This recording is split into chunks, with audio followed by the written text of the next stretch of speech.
Hello, naata karon sa area sa bungtod no.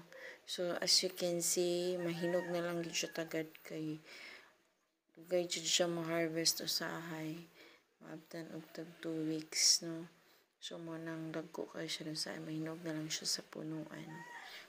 Ngata karon diri sa ibabaw so daghan pong tanom dinhi. Mga almost 50 po diri nga area.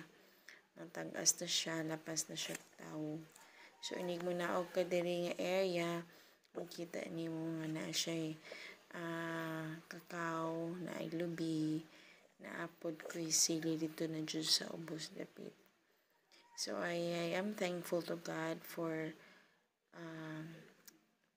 the opportunity to think about the future by farming, planting, crops for the future. So, napo dahil diri durian. So, ganina na ay durian makita.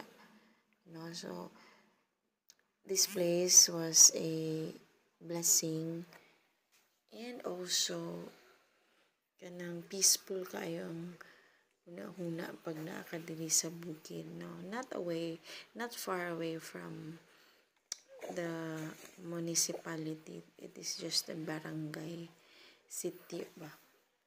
No, so peaceful kay so every Saturday I'm here to nakita lang ako ang sili sa ubos. So inilabay nimo diri na po kayo makitang durian and bayabas. So sa ubos na akong silihan. Mga almost 10 pud kabuk siguro.